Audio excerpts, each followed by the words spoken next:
Hello जी, good morning. कैसे हैं आप लोग? चलिए, आप लोग स्वस्थ होंगे, मैं दुआ करता हूँ। And now let's we are starting here the problem solutions of the exercise 6.2 of the class 9th maths NCERT chapter number 6 which is lines and angles. तो इस वीडियो से शुरू करने से पहले जो हम लोग एक्सरसाइज को स्टार्ट करने से पहले हम लोग वीडियो बना चुके हैं, यानी कि आपको दे चुके हैं। वो आप देख सकते हैं कि वो क्या है कि एक्सरसाइज 6.2 को स्टार्ट करने से पहले जो बेसिक्स यानी कि थ्योरम्स और एक्सियोम्स पढ़ना जरूरी है, उसके बिना ये सब नहीं बनेगा। तो आप पहले उसको देख लें, उसके बाद इसको आकर के देखेंगे। तो चलिए इसको अभी स्टार्ट करते हैं, एक इजी वे में सॉल्व करते हैं, सारे क्वेश्चंस को सॉल्व करेंगे, ठीक है। तो यहाँ पे इस क्वेश्चन में जो है, in this questions the figure is given and here asks to find the value of x and y and we have to prove that AB is parallel to CD. Okay, so now we have solution. We can see that here angle y is equal to 130 degree. Why? Because here these are the vertically opposite angles and the vertically opposite angles are equal, यानी कि शीर्षाभिमुख कोण जो है बराबर होते हैं, हम लोग को पता है।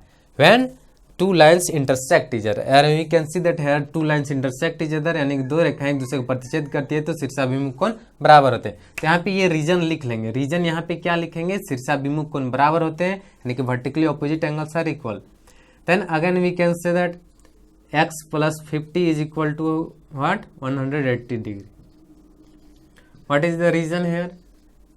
The reason you should write reason your own self, ठीक है। आप खुद रीजन लिख लेंगे, हम बस बता दे रहे हैं। तो यहाँ x और 50 प्लस 180 क्यों होगा?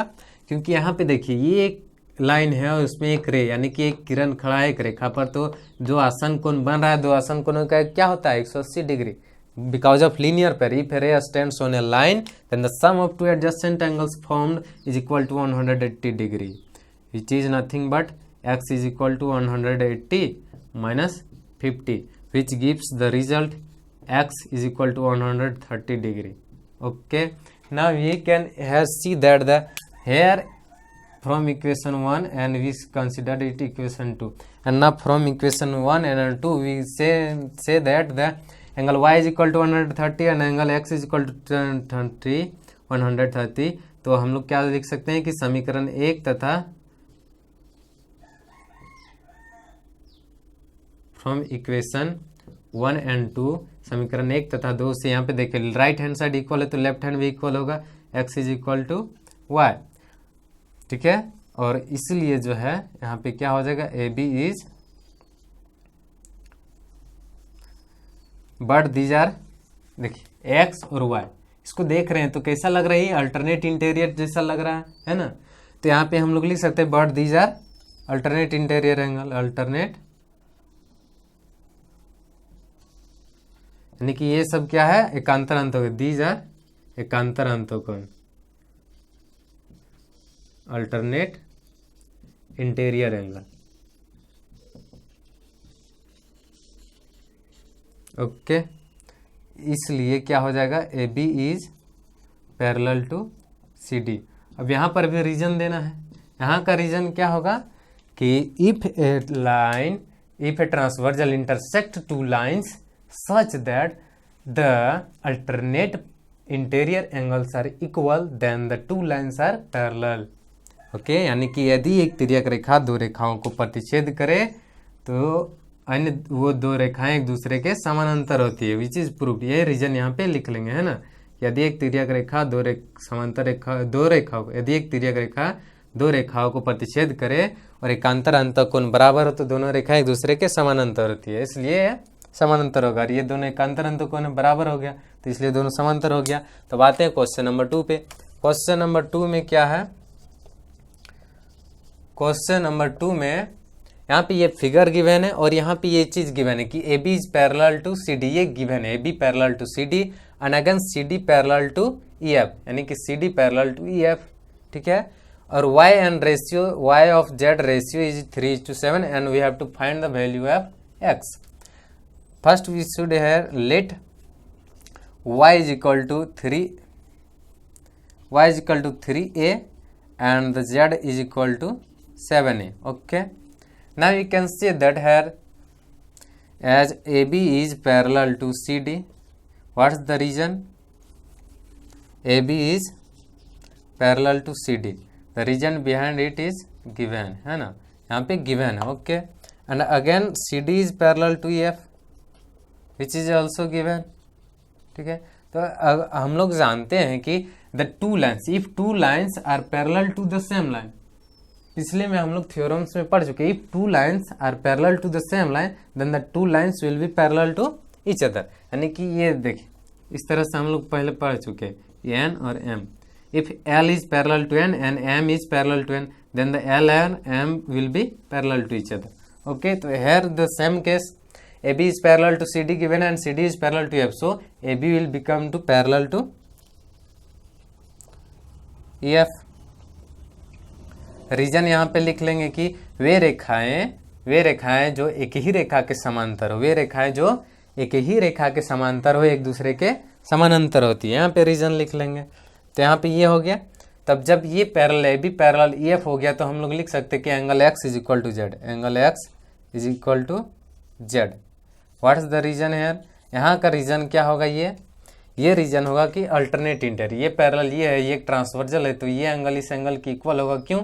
Alternate interior angles are equal. तो यहाँ पे रीजन लिख लेंगे कि यदि एक तिर्यक रेखा दो समांतर रेखाओं को प्रतिच्छेद करे तो एकांतर अंतःकोण बराबर होते हैं. तो यहाँ पे बस इतना लिखना है कि एकांतर कोण बराबर होते हैं, एकांतर कोण बराबर होते हैं, यानी कि alternate interior angle are equal. तो ये जब इक्वल आ गया तो अब अगेन यहाँ पे हम लोग लिख सकते हैं कि x plus y is equal to 180 degree y. यहाँ का रीजन क्या होगा? यहाँ का रीजन वही होगा जो यहाँ का था. यहाँ पे हम लोग देखे थे ना, यहाँ पे क्या था रीजन कि इफ रे इंटरसेक्ट है ना, if ray intersect two parallel lines then the two angles lying on the same side of the two interior angle lying on the same side of the transversal is some are supplementary. तो supplementary जब होता है तो x plus y is equal to क्या हो जाएगा? 180 हो जाएगा. और जब 100 वो रीजन यहाँ पे नहीं होगा, यहाँ पे रीजन दूसरा होगा कि if a transversal intersect two parallel lines then the alternate then the interior angles lying on the same side transversal के सेम साइड में, तो x plus y is equal to 180. यानी कि जब कोई तिर्यक रेखा दो रेखाओं को प्रतिच्छेद करे तो तिर्यक रेखा के एक ही ओर के अंतःकोणों का योग 180 डिग्री होता है. तो अगर यहाँ पे हम लोग देख सकते हैं x is equal to z, then we can put the x के जगह में हम लोग क्या रख दिए? z, क्योंकि यहाँ पे देखें x को जो है z के इक्वल है. तो ये हो जाएगा 180 प्लस ये. तो अब जो है हम लोग यहाँ पे क्या लिख सकते हैं? यहाँ पे हम लोग क्या कंसिडर किए? z is equal to 7a and y is equal to 3a. तो यहाँ पे हम लोग लिख सकते हैं 7a plus 3a which is equal to 180 degree. अब again this is becomes 10a is equal to 180 degree. Then a is equal to 180 by 10 is equal to 18. That is a is equal to 18. Then we can find that what is y? Then y is equal to 3a is equal to 3 into what is the value of a is 18 is equal to 36 degree and the z is equal to 7a which is equal to 7 into what is the value of a is 18 is equal to 7 into 18 126 degree. So and we can see that from here the x is equal to z. Hence as x is equal to z, so x is equal to what is the value of z? 126. So y value of x becomes 126 degree. Okay. Now we will solve the next questions in the later part.